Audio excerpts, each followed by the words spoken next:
Hi, this is Karthik. I am back with one more video related to joint military exercise. So previous గా ఈ joint military exercises కి related గా 2 videos నా YouTube ఛానల్లో post చేశాను. So వాటి run time వచ్చి 4 to 5 minutes ఉన్నాయి. సో కొంచెం నాకు లెంత్ అనిపించి ఆ 2 వీడియోస్ కంబైన్ చేసి ఇప్పుడు ఈ సింగిల్ వీడియోని పోస్ట్ చేస్తున్నాను. సో ఈ వీడియోలో 10 joint military exercise names discuss చేస్తాను విత్ షార్ట్ కట్స్. సో ఈ వీడియో మీరు వాచ్ చేస్తే ఈజీగా ఆ 10 joint military exercise names exam లో ఐడెంటిఫై చేయొచ్చు. ఓకే, సో ఎగ్జామ్ లో దీనికి రిలేటెడ్ క్వశ్చన్ ఎలా అడుగుతాడంటే, so what is the joint military exercise name between India and Bangladesh అడుగుతాడు, లేదా ఇండియా అండ్ ఫ్రాన్స్ అంటాడు, లేదా ఇండియా అండ్ నేపాల్ అడుగుతాడు. సో ఇప్పుడు డిస్కస్ చేస్తాను చూడండి. So in between India and Bangladesh అన్నాడు అంటే, సో ఆల్ఫాబెటిక్ ఆర్డర్ లో ఫస్ట్ ఐ వస్తుందా బి వస్తుందా అంటే, సో ఫస్ట్ బి వస్తుంది, నెక్స్ట్ ఐ వస్తుంది.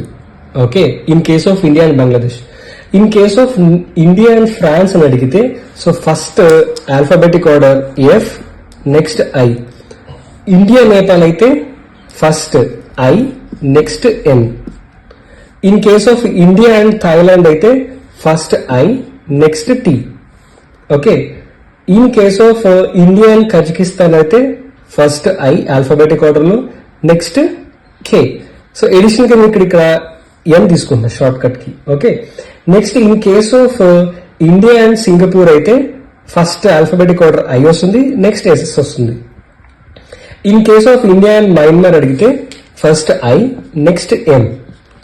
In case of India and Maldives అడిగితే ఫస్ట్ ఎం వస్తుంది, నెక్స్ట్ ఐ వస్తుంది. అదేంటి సార్ ఫస్ట్ ఆల్ఫాబెటిక్ ఆర్డర్ లో ఐ వస్తుంది, నెక్స్ట్ ఎం వస్తుంది కదా, ఇక్కడ ఎంఐ తీసుకున్నారు ఏంటంటే, సో దీనికి రీజన్ నేను పార్ట్ 2 వీడియో చేసిన, ఆ పార్ట్ 2 వీడియోలో ఉంటుంది, వాచ్ చేయండి. Okay, so next India and Russia. So India and Russia కేసులో ఏం తీసుకుంటామంటే, సో ఇండియాలో ఐఎన్డి, రష్యాలో ఆర్ఏ తీసుకుందాం. ఓకే, సో అదే joint military exercise name in case of India and Russia.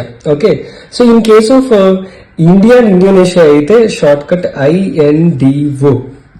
Okay, so ఇప్పుడు ఆ జాయింట్ మిలిటరీ ఎక్సర్సైజ్ నేమ్స్ చూద్దాం. So BI రాశాను అంటే ఆబ్వియస్ గా ఏం రావాలి, ఎస్బిఐ.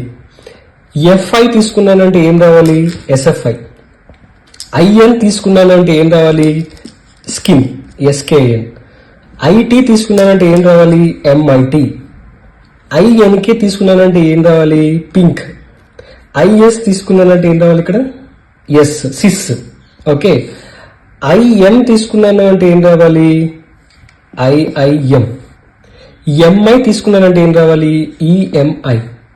ఓకే, సో ఇది డైరెక్ట్ గా జాయింట్ మిలిటరీ ఎక్సర్సైజ్ నేమే. ఇందిరా అంటే between India and Russia. So Indo తీసుకున్నాను అంటే ఏం రావాలి ఇక్కడ, గ్యాస్. ఓకే, సో ఇప్పుడు మీరు అబ్జర్వ్ చేస్తే ఎస్బిఐ కేసులో, ఓకే, ఎస్ అంటే ఏంటి, Sampriti. Sampriti is the joint military name between Bangladesh and India. మళ్ళీ నెక్స్ట్ ఎస్ ఏంటిది, Shakti, between India and France. Next SKIN లో ఎస్కే అంటే ఏంటి, Surya Kiran, between India and Nepal. MIT, Maitri, between India and Thailand. Pink, T అంటే ట్రబల్, between India and Kazakhstan.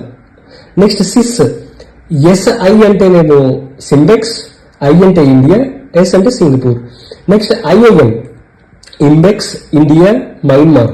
Okay, EMI, ఈక్వేరిన్, India, Maldives. Next Indira అంటే తెలుసు, between India and Russia. Okay, next gas, Indo. So Indo అంటే India, Indonesia. Gas అంటే గరుడ శక్తి. Okay, so ఈ video కనుక మీకు నచ్చితే లైక్ చేయండి. సో ఎవరైతే మీ ఫ్రెండ్స్ గవర్నమెంట్ జాబ్స్ ప్రిపేర్ అవుతున్నారో వారికి షేర్ చేయండి. Thank you.